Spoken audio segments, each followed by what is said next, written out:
મિત્ર, આજના આ વેદ પાઠશાળા કાર્યક્રમમાં આપનું સ્વાગત કરીએ છીએ. વેદ પાઠશાળા પ્રભુના વચનની ઉજાળે જીવનને પ્રકાશે મોક્ષ પથને. વેદ પાઠશાળા પ્રભુના વચનની ઉજાળે જીવનને પ્રકાશે મોક્ષ પથને. વેદ પાઠશાળા. આ કાર્યક્રમ આપને પવિત્ર પુસ્તક બાઇબલનો પદ્ધતિસર અભ્યાસ કરવા મદદરૂપ બનશે. તો ચાલો આ અભ્યાસની શરૂઆત કરતા ઈશ્વરના સેવક પાસેથી પ્રભુનો સંદેશ સાંભળીએ. ઉત્પત્તિના પુસ્તકનો અભ્યાસ ચાલુ રાખતા આજે આપણે ત્રીજા વ્યક્તિ વિશે જોવા માંગીએ છીએ. આ પુસ્તકના કેટલાક અધ્યાયો ઇબ્રાહિમ વિશે વર્ણન કરે છે, જે વિશ્વાસ વિશે જણાવે છે.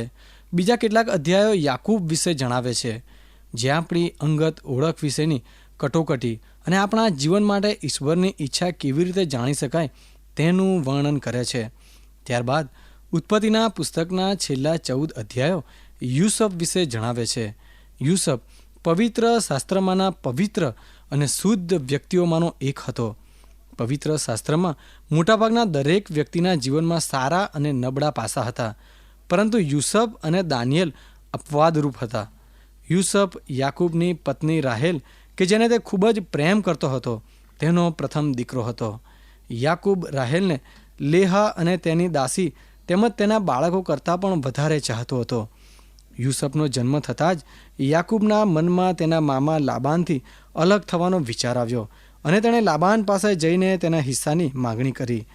યુસફ રાહેલનો પ્રથમ દીકરો હોવાથી યાકૂબ તેના પ્રત્યે પક્ષપાત દર્શાવતો હતો, કારણ કે તે રાહેલને ખૂબ જ ચાહતો હતો. યુસફ તેનો પ્રિય દીકરો હતો. આ જ કારણથી યુસફના ભાઈઓ તેને ધિક્કારતા હતા અને તેને મારી નાખવાનો ઈરાદો રાખતા હતા. તેની વૈકલ્પિક યોજના તરીકે તેમણે યુસફને મિસર જતા વેપારીઓને વેચી દેવાનું નક્કી કર્યું. સંજોગો વિપરીત હોવાથી મિસર દેશમાં યુસફ પ્રથમ ગુલામ અને ત્યારબાદ તેમનો કેદી બન્યો. ત્યારબાદ ઈશ્વરની કૃપા દ્વારા આશ્ચર્યકારક રીતે યુસફ મિસર દેશનો અધિપતિ બન્યો. તે મિસર દેશમાં વિશિષ્ટ પ્રકારનું જીવન જીવવા લાગ્યો, કારણ કે મિસરના રાજા ફારૂન પછી તે બીજા નંબરનો અધિકારી હતો. યુસફને તે બાબત અંગે કોઈ જ શંકા નહોતી કે ઈશ્વર તેને ખાસ હેતુસર મિસરમાં લાવ્યા છે, કારણ કે ઈશ્વર જાણતા હતા કે દુકાળ તેમના પસંદ કરેલા લોકોનો નાશ કરશે. આ લોકો દ્વારા જ ઈશ્વર તારણ લાવવાને માટે મસીહાના રૂપમાં આ જગતમાં આવનાર હતા. યુસફની આ વાર્તાઓ આપણને ઈશ્વરના ઈરાદાઓ વિશે જણાવે છે. એક માણસની વાત જણાવવાને માટે પવિત્ર શાસ્ત્ર આખા 14 અધ્યાયોનો ઉપયોગ કરે છે. ચોક્કસ યુસફની વાર્તામાં કંઈક સંદેશ રહેલો છે. આ સંદેશનો સાર નવા કરારમાં રોમનોને લખેલા પત્રના 8મા અધ્યાયની 28મી કલમમાં જોવા મળે છે. ત્યાં લખ્યું છે કે જેઓ ઈશ્વર પર પ્રેમ રાખે છે અને જેઓને તેમણે તેમના ઈરાદા અનુસાર આમંત્રણ આપ્યું છે, તેઓનું બધી બાબતોમાં ઈશ્વર એકંદરે સારું જ કરે છે. આ વચન સદીઓથી ઈશ્વરના લોકોને માટે દિલાસદાયક અને આશીર્વાદિત બન્યું છે. આ જ યુસફની વાર્તા છે. હું માનું છું કે આ જ યુસફની વાર્તાનો સંદેશ છે. આ વાર્તાનો બીજો અગત્યનો સંદેશ તે કૃપા શબ્દમાં સમાયેલો છે. કૃપા એટલે ઈશ્વરની મહેરબાની અથવા તેને આપણે જાતે પ્રાપ્ત કરી શકતા નથી તેવો આશીર્વાદ. તે તો ઈશ્વરે આપણને આપી દેવામાં આવેલી છે. યાકૂબ ઈશ્વરની કૃપાનું ઉદાહરણ આપે છે, કારણ કે તે આખરે શીખ્યો અને તેણે સ્વીકાર્યું કે ઈશ્વરની કૃપાને કારણે જ તે આશીર્વાદિત છે. એ કૃપાને લીધે જ તેને આત્મિક અને ભૌતિક બધા જ આશીર્વાદો મળ્યા. લાંબા સમય સુધી તેણે માની લીધું કે આ બધા આશીર્વાદો તેની હોશિયારી, ચાલાકી, કુશળતા અને યુક્તિઓને લીધે છે. તેનું ઉત્તમ ઉદાહરણ તો યાકૂબ અને તેના મામા લાબાનની વાર્તા છે. જ્યારે યાકૂબના મામા લાબાન યાકૂબને તેનું વેતન આપવાની સંમતિ દર્શાવી ત્યારે તેઓએ નક્કી કર્યું કે સર્વ ઘેટા બકરા જે પટ્ટાવાળા, છાંટવાળા કે ટપકાવાળા હોય તે યાકૂબના થશે અને બાકીના સર્વ લાબાનના રહેશે. અને યાકૂબની યુક્તિ કે ચાલાકીને લીધે સર્વ સારા અથવા સશક્ત ઢોર તેના થયા અને નબળા તે લાબાનના થયા. આપણે જોઈએ છીએ કે જ્યારે યાકૂબે તેના ભાઈ એસાવ સાથે યુદ્ધ કર્યું ત્યારે તે કૃપા વિશે શીખ્યો, કારણ કે તેણે કબૂલ કર્યું કે ઈશ્વર મારી સાથે કૃપાયુક્ત વ્યવહાર કર્યો છે. યાકૂબના જીવનને માટે કૃપા એટલે કે ઈશ્વર તેનો વિસ્તાર વધાર્યો. તેની પત્નીઓ, તેના બાળકો, તેના ચાકરો અને તેની સંપત્તિ વગેરે તેની કુશળતા કે ચાલાકીનું પરિણામ નહોતા. આ જ સત્યને યુસુફ જુદી રીતે રજૂ કરે છે. તે આ પ્રમાણે કરે છે. યુસુફને ઘણા કપરા સંજોગોમાંથી પસાર થવું પડ્યું. તે ગુલામ હતો, તે બંદીખાનામાં હતો. આ બધાને માટે તે લાયક હતો એમ નહીં, પણ ઈશ્વરનો મહિમા થાય માટે જ. કૃપાને લીધે જ ઈશ્વરે યાકૂબને આશીર્વાદિત કર્યો અને કૃપાને લીધે જ ઈશ્વરે યાકૂબને કઠણ જીવન જીવવા માટે તેડ્યો. એટલા માટે કે ઈશ્વર ખાસ હેતુસર તેને મિસરમાં મોકલવા માગતા હતા. વિવિધ અનુભવો દ્વારા ઈશ્વરે યુસુફને તૈયાર કર્યો કે જેથી તે તેના લોકોને બચાવનાર બની શકે. ભૂખમરો અને વિનાશમાંથી તેના લોકોને બચાવવાને માટે યુસુફને તૈયાર કરવામાં આવ્યો. વાર્તાના અંતે તે સ્પષ્ટ સમજી શકાય છે કે તેના પ્રત્યેક સંજોગોમાં યુસુફને તેનું યથાર્થ દર્શન હતું. હવે યુસુફની વાર્તામાંથી કેટલાક આત્મિક બાબતોનું આપણા અંગત જીવનમાં લાગુકરણ કરી શકાય છે. યુસુફ તેના પિતા સાથે અને તેના ભાઈઓ સાથેના સંબંધનો વિચાર કરો. તે નમૂનારૂપ સંબંધો નહોતા. આપણે જાણીએ છીએ કે બાળકો પ્રત્યે આપણે પક્ષપાતી વલણ રાખી શકીએ નહીં. તો પણ યાકૂબે યુસુફને તેનો પ્રિય દીકરો બનાવીને તેના પ્રત્યે પક્ષપાત રાખ્યો. આમ યાકૂબ સ્પષ્ટ રીતે અપરાધી પિતા હતો. તે યુસુફ કે તેના ભાઈઓ માટે યોગ્ય નહોતું. આ બાબતને લીધે યુસુફને તેના ભાઈઓએ કેવો ધિક્કાર્યો અને તેના જીવનમાં કેવી મુશ્કેલીઓ આવી તે અંગે વિચાર કરો. યુસુફની વાર્તાના સંદેશનું સરળ લાગુકરણ આ પ્રમાણે થઈ શકે. આપણામાંના કોઈને સંપૂર્ણ માતા પિતા મળ્યા નથી. આપણે તેને પસંદ કર્યા નથી. માતા પિતા દ્વારા જ આપણે આ જગતમાં આવ્યા છીએ. તેઓ આપણા જીવનને ઘડે છે.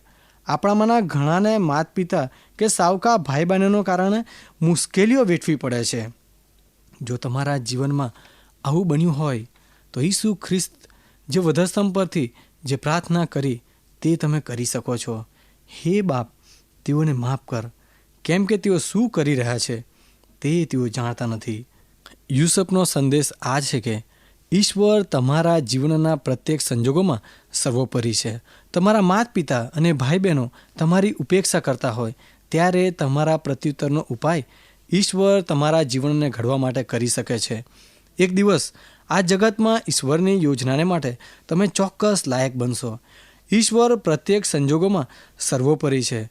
જો બધા સંજોગોમાં ઈશ્વરની કૃપા અને તેની મદદ દ્વારા તેને પ્રત્યુત્તર આપીએ તો તેની સેવાને માટે તે આપણને ઘડે છે અને તૈયાર કરે છે. શું ઈશ્વરે આવી તક તમને આપી છે? જો આપી છે તો હું જન્મ્યો ત્યારથી ઈશ્વર આ જ તકને માટે મને તૈયાર કરી રહ્યા છે.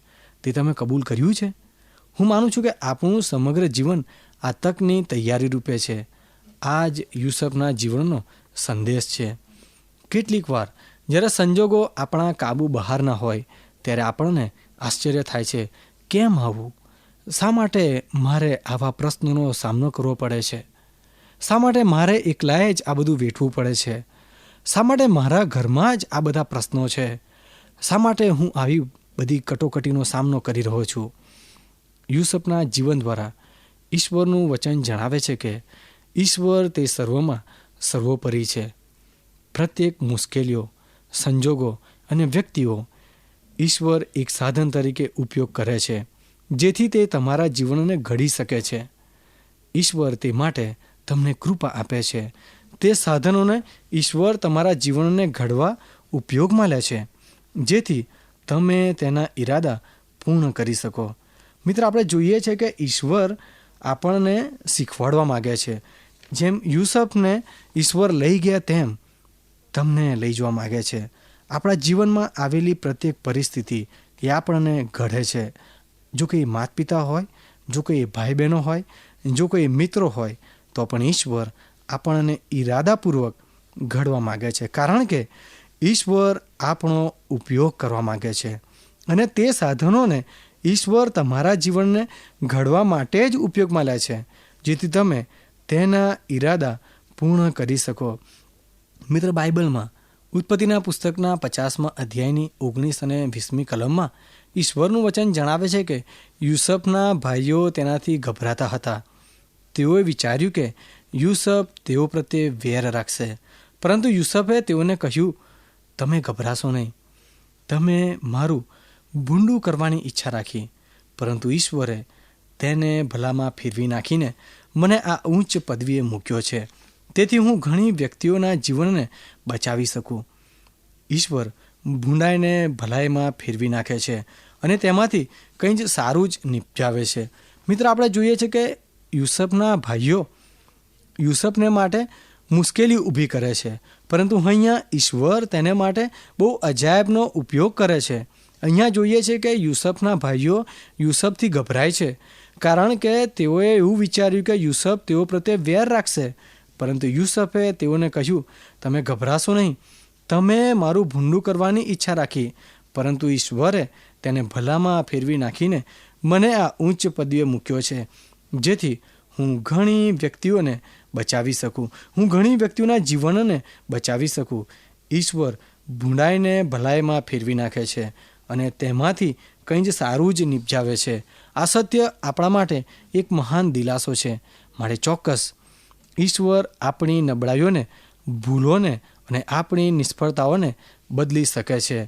આજે પણ આ જ બાબતો શક્ય છે.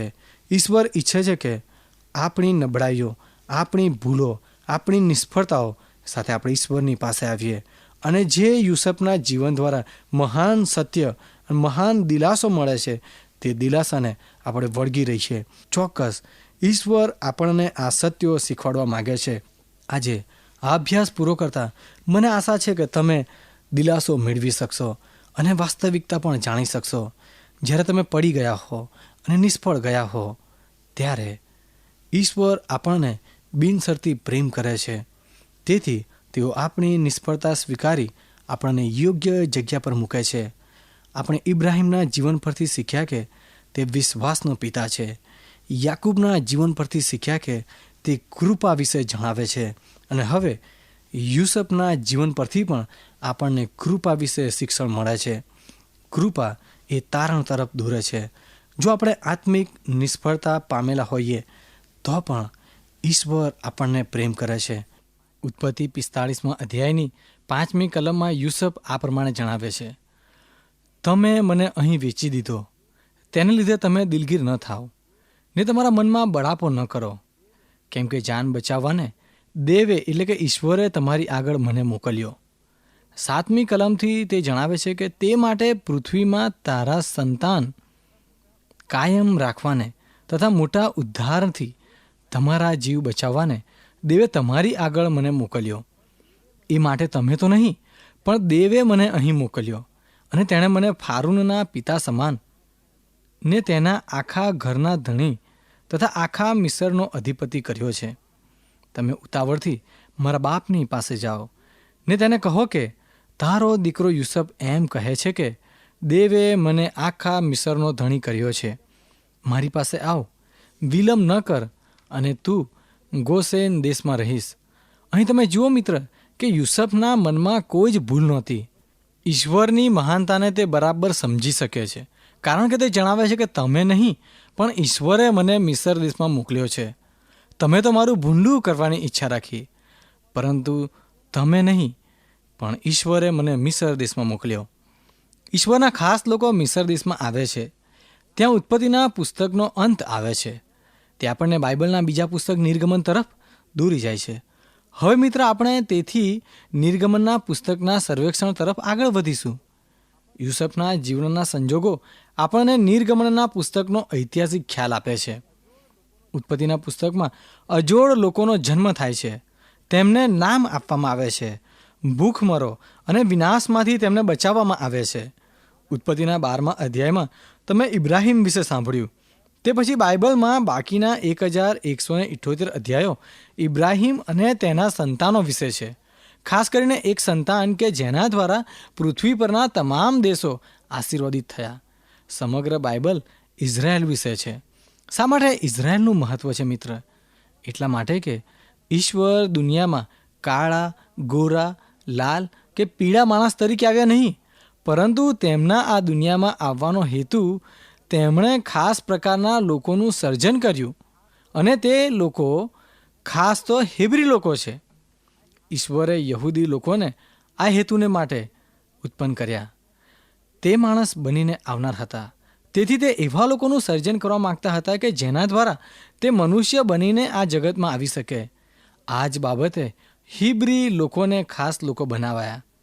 જ્યારે આપણે બાઇબલનો અભ્યાસ કરી રહ્યા છીએ ત્યારે, ખાસ કરીને જૂના કરારનું સર્વેક્ષણ કરીએ છીએ ત્યારે આ ખાસ લોકોના વૃદ્ધિ અને વિકાસ તરફ ધ્યાન આપવા માગીએ છીએ. હવે મિત્ર, આપણે ઇબ્રાહિમ દ્વારા તેઓનો જન્મ થયો તે તો જાણ્યું. યાકૂબે તેઓને ઇસ્રાયેલ નામ આપ્યું અને યુસુફે તેઓને ભૂખમરો અને વિનાશથી બચાવ્યા. આ રીતે આ દેશ ઘડાવા લાગ્યો. ઉત્પત્તિના અંત વખતે ફક્ત 12 કુળ હતા અને તે 12 કુટુંબો મિસર દેશમાં રહેતા હતા.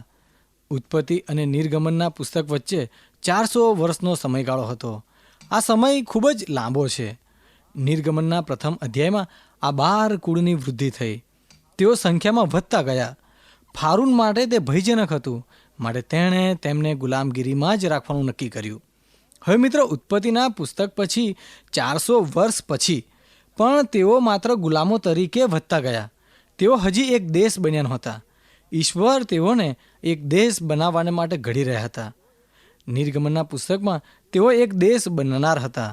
તેઓ એક દેશ બને તે પહેલાં ઈશ્વરે તેમના માટે ઘણી બધી બાબતો કરવાની હતી. તે બાબતો આપણે નિર્ગમનના પુસ્તકમાં જોઈએ છીએ અને એ બધી જ બાબતો નિર્ગમનના પુસ્તકમાં બનનાર હતી. આ પુસ્તકમાં આગળ વધવા માટે આ લોકોના વિકાસનો ઇતિહાસ જાણવો એ ખૂબ જ જરૂરી છે મિત્ર. તેથી ઉત્પત્તિ અને નિર્ગમનના પુસ્તકનું સર્વસામાન્ય નિરીક્ષણ ઝડપથી કરી લઈએ. આ લોકોની શરૂઆત અને સ્ત્રોત તે ઈશ્વર હતા. આ જૂના કરારનો એક મહાન સંદેશ છે. આ લોકો દ્વારા ઈશ્વર આ જગતમાં આવે તે જ તેમનો મુખ્ય હેતુ હતો. આ લોકોનો મુખ્ય સ્ત્રોત તે ઈશ્વર હતા. તેઓ પણ આદમ દ્વારા આ જગતમાં આવ્યા. ઉત્પત્તિના પુસ્તકના 1-3 અધ્યાયમાં તેની શરૂઆત થઈ. તેઓના પિતૃઓ દ્વારા તેઓ વધતા ગયા. જૂના અને નવા કરારમાં આ શબ્દો તમને વારંવાર મળશે કે હું ઇબ્રાહિમ, ઈસાક અને યાકૂબનો દેવ છું, કારણ કે તે દ્વારા જ આ પ્રજાની વૃદ્ધિ થઈ. અને મિત્ર, ઈશ્વર ચાહતા હતા કે તેઓ તેમના પિતૃઓ એટલે કે ઈસાક, ઇબ્રાહિમ અને યાકૂબને ભૂલી ન જાય. ઉત્પત્તિના પુસ્તકને અંતે ત્યાં 12 કુટુંબ હતા. 3 પિતૃઓના દ્વારા 12 કુટુંબો અથવા 12 કુળો બન્યા કે જેઓ મિસર દેશમાં હતા. નિર્ગમનની શરૂઆતમાં તેઓની વૃદ્ધિ થઈ, પણ હજી તેઓ એક દેશ બન્યા નહોતા. જો ઈશ્વર તેઓને એક પ્રજા કે રાષ્ટ્ર બનાવવા માગતા હોય તો પ્રથમ જરૂરિયાત આગેવાનની હતી. નિર્ગમનનું પુસ્તક આપણને તે મહાન આગેવાનના એક વિશે જણાવે છે. તે તો મૂસા હતો. મૂસાને આ બાબતને માટે આદેશ આપવામાં આવ્યો, તેડું આપવામાં આવ્યું, જે અજોડ રાષ્ટ્ર બનવા માટેનું સાચું પગથિયું હતું. આ પુષ્કળ લોકો કે જેઓ ગુલામો હતા, તેઓના માટે કોઈ જ નીતિ નિયમો નહોતા અને તે મૂસાના માટે મોટી મુશ્કેલ સમાન હતી. આ લોકોનો અમલ ચલાવવા માટે મૂસા પાસે કોઈ જ બંધારણ નહોતું. માટે મૂસા 3 વખત સિનાઈ પર્વત પર ગયો અને 40 દિવસ સુધી પ્રાર્થના અને ઉપવાસમાં ગાળ્યા. તેણે ઈશ્વરને જણાવ્યું કે કોઈ પણ બંધારણ કે નીતિ નિયમો વગર આ 20-30 લાખ લોકોનો અમલ કેવી રીતે ચલાવવો. જો મિત્ર, તમે આજના દિવસો વિશે વિચાર કરો તો આપણે સમજી શકીશું કે જો નિયમ અને નીતિ ના હોય તો આજનું આપણું જીવન એ ખૂબ જ મુશ્કેલ ભર્યું છે. અને એટલા જ માટે આવો અનુભવ એ મૂસાને થયો અને મૂસાએ ઈશ્વરને જણાવ્યું કે કોઈ પણ બંધારણ કે નીતિ નિયમો વગર આ 20-30 લાખ લોકોનો અમલ કેવી રીતે ચલાવવો. નિર્ગમનના પુસ્તકમાં આપણે તે વિશે જોવાના છીએ. આ પુસ્તકમાં પ્રથમ બાબત પર આપણે પ્રકાશ પાડવાના છીએ તે તો લોકો છે. આ પુસ્તક આપણને આ અજોડ પ્રજા કે જેના દ્વારા ઈશ્વર આ જગતમાં આવનાર હતા તેઓના વિકાસ વિશે છે. આ પુસ્તક પ્રશ્નો વિશે પણ છે, કારણ કે તેઓ ખોટી જગ્યા પર હતા. મિસરની ગુલામગીરીમાં હતા. તેઓ ગુલામો રહે એવું ઈશ્વર નહોતા ઈચ્છતા. ઈશ્વરની ઈચ્છા હતી કે તેઓ આ ગુલામગીરીમાંથી બહાર આવે અને તેથી નિર્ગમનનું પુસ્તક આ મોટા પ્રશ્ન સાથે વ્યવહાર કરે છે કે આ લોકોને ગુલામગીરીમાંથી કેવી રીતે છોડાવવા. નિર્ગમનનો અર્થ છે બહાર આવવાનો માર્ગ. તો ગુલામગીરીમાંથી બહાર આવવાનો માર્ગ કયો હતો? હવે નિર્ગમનનું પુસ્તક ઇતિહાસની સાથે સાથે રૂપક પણ છે. ગુલામગીરીમાંથી બહાર આવવાની વાત આપણા પ્રશ્નો સાથે લાગુ પાડી શકાય. ઉદાહરણ તરીકે આપણે જોઈએ તો નવા કરારમાં યોહાન અનુસાર શુભ સંદેશમાં ઘણા બધા અધ્યાયો ઈસુ ખ્રિસ્તના ઉપદેશ તરીકે લખેલા છે. તેનો 8મો અધ્યાય અને 30મી કલમ જણાવે છે કે તે એ વાતો કહેતો હતો. એટલે કે ઈસુ ખ્રિસ્ત એ વાતો કહેતા હતા ત્યારે ઘણાએ તેના પર વિશ્વાસ કર્યો. તેના પર એટલે કે ઈસુ ખ્રિસ્ત પર વિશ્વાસ કર્યો. જેઓએ તેના પર વિશ્વાસ કર્યો તેઓને ઈસુએ કહ્યું, જો તમે મારા વચનમાં રહો તો ખરેખર તમે મારા શિષ્યો છો અને તમે સત્યને જાણશો અને સત્ય તમને મુક્ત કરશે. ત્યારે લોકોએ જવાબ આપ્યો કે તું કેમ કહે છે, તું એટલે કે ઈસુ તું કેમ કહે છે કે તમને મુક્ત કરવામાં આવશે? અમે તો ગુલામો નથી. ત્યારે ઈસુએ કહ્યું કે જે કોઈ પાપ કરે છે તે પાપનો દાસ છે. આગળ તે એમ પણ જણાવે છે કે જો દીકરો એટલે કે ઈસુ ખ્રિસ્ત તમને મુક્ત કરે તો તમે ખરેખર મુક્ત થશો. નિર્ગમનનું પુસ્તક ઈશ્વરના લોકોની સમસ્યાનો ઐતિહાસિક ઉકેલ આપે છે. નિર્ગમનનું પુસ્તક દાસત્વ અથવા ગુલામગીરીનો મોટો પ્રશ્ન હતો તે વિશે ખ્યાલ આપે છે. અને આ પુસ્તક જણાવે છે કે ઈશ્વરે કેવી રીતે તે હલ કર્યો. મિસરની ગુલામગીરીમાંથી બહાર આવવાનો માર્ગ કયો હતો? તમારા અને મારા પાપમાંથી મુક્ત થવાનો માર્ગ કયો છે? મિસરની ગુલામગીરીમાંથી બહાર આવવાનો માર્ગ વિશે નિર્ગમનનું પુસ્તક આપણું ધ્યાન દોરે છે. નિર્ગમનનું પુસ્તક ગુલામીમાંથી મુક્ત થવાના સિદ્ધાંતો વિશે જણાવે છે કે જેના દ્વારા ઈશ્વરના લોકો મિસરમાંથી મુક્ત થયા. આજે જ્યારે આ સિદ્ધાંતોનો અમલ આપણા જીવનમાં કરીએ છીએ ત્યારે આપણે પાપની ગુલામગીરીમાંથી અથવા પાપની ગુલામીમાંથી મુક્ત થઈ શકીએ છીએ. તે આપણને સત્ય બતાવે છે કે જે સત્ય આપણને પાપમાંથી મુક્ત કરે છે તેને આપણે કેવી રીતે જાણી શકીએ. તે પણ આ સત્યને જાણીને પાપમાંથી મુક્ત થાવ એ વિશે આ પુસ્તક આપણું ધ્યાન દોરે છે. જો મિત્ર આપણે વિચાર કરીએ કે નિર્ગમનનું પુસ્તક શાના વિશે માહિતી આપે છે, શાના વિશે આપણને દોરે છે. નિર્ગમનનું પુસ્તક મિસર દેશમાં જે ઇઝરાયેલી પ્રજા ગુલામગીરીમાં હતી તેઓને બહાર લાવવાનો માર્ગ બતાવે છે. નિર્ગમનનું પુસ્તક આપણને જણાવે છે કે આ પ્રજા કેવી રીતે બહાર આવી. નિર્ગમનના પુસ્તકમાં આપણે જોઈ શકીએ છીએ કે આ પ્રજા કેવી રીતે બહાર આવે છે. મિસરની ગુલામગીરીમાંથી બહાર આવવાનો માર્ગ કયો હતો એ વિશે આ પુસ્તક આપણું ધ્યાન દોરે છે. અને એટલા જ માટે જ્યારે આપણે ગુલામગીરીમાંથી બહાર આવવાના માર્ગ વિશે વિચાર કરીએ છીએ તો તે મારા અને તમારા પાપનો મુક્ત થવાના માર્ગ વિશે પણ વ્યવહાર કરે છે. તમારા અને મારા પાપમાંથી મુક્ત થવાનો માર્ગ કયો છે? નિર્ગમનનું પુસ્તક ગુલામીમાંથી મુક્ત થવાના સિદ્ધાંત વિશે જણાવે છે કે જેના દ્વારા ઈશ્વરના લોકો મિસરમાંથી મુક્ત થયા. આજે જ્યારે આ સિદ્ધાંતનો અમલ મારા અને તમારા જીવનમાં કરીએ છીએ ત્યારે આપણે પાપની ગુલામીમાંથી, પાપના બંધનમાંથી મુક્ત થઈ શકીએ છીએ. તે વિશે આપણું ધ્યાન દોરે છે. એ સત્ય આપણને બતાવે છે કે જે સત્ય તમને ને મને પાપમાંથી મુક્ત કરે છે તે આપણે જાણી શકીએ. આ સત્યને જાણીને પાપમાંથી મુક્ત થાવ એ જ મારી પ્રાર્થના છે. પ્રિય શ્રોતા મિત્રો, અમને ખાતરી છે કે આજનો આ કાર્યક્રમ આપને રસપ્રદ લાગ્યો હશે. જો આ કાર્યક્રમ આપ નિયમિત રીતે સાંભળશો તો તમારા અંગત જીવનને માટે તે ખૂબ જ લાભદાયી બનશે. જો આપને આ અંગે કોઈ પ્રશ્ન કે મૂંઝવણ હોય અથવા આપ આ કાર્યક્રમને લગતું સાહિત્ય પ્રાપ્ત કરવા માંગતા હોય તો આજે જ તમારા પૂરેપૂરા નામ સરનામા સાથે અમને પત્ર લખશો. અમારું સરનામું છે કાર્યક્રમ Ved Pathshala, Vishwavani, post box number 2036, Fatehganj, Vadodara 390002. ધન્યવાદ.